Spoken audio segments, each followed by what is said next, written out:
తెలంగాణ రాష్ట్రంలో job calendar ఇవ్వాలి అని చెప్పేసి జాబ్ ఆస్పిరెంట్స్ అంతా కూడా డిమాండ్ చేస్తూ ఉన్నారు. దీనికి ప్రభుత్వమే గతంలో మాట ఇవ్వడం జరిగింది.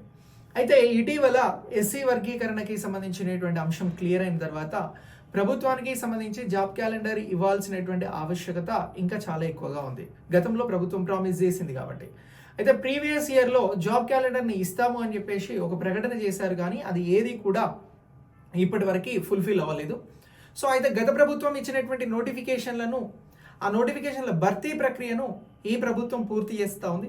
ఈ ప్రభుత్వం అదనంగా కూడా కొత్త ఉద్యోగాల భర్తీ ప్రక్రియకి జాబ్ క్యాలెండర్ ఇస్తామని చెప్పింది.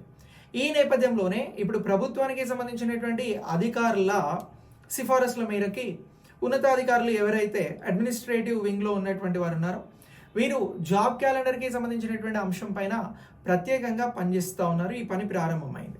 దీనికి సంబంధించి ఇటీవల ఈ మే 20వ తేదీన సెక్రటేరియట్లో ఒక సమావేశం జరిగింది.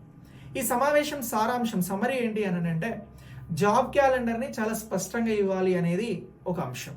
సో చాలా స్పష్టంగా అంటే ఏ విభాగానికి సంబంధించి ఎన్ని పోస్టులు ఇక్కడ వేకెన్సీస్ ఉన్నాయి, ఆ పోస్టుల భర్తీ ప్రక్రియ ఎప్పుడు ఉంటుంది, సో ఇక్కడ నోటిఫికేషన్కి అలాగే ఎగ్జామ్ నిర్వహించడానికి ఉండేటువంటి సమయం ఎంత, అలాగే నెక్స్ట్ దీంతో పాటు ఆ పోస్టులను ఎప్పటిలోగా ఈ ఉద్యోగుల రిక్రూట్మెంట్ ప్రాసెస్ అనేది ఉంటుంది అనేటువంటి అన్ని అంశాలను బేస్ చేసుకొని జాబ్ క్యాలెండర్ రెడీ చేయాలి అని చెప్పేసి ఇక్కడ ఉన్నతాధికారుల సమక్షంలో సచివాలయం, తెలంగాణ సచివాలయంలో ఈ సమావేశాన్ని నిర్వహించడం జరిగింది.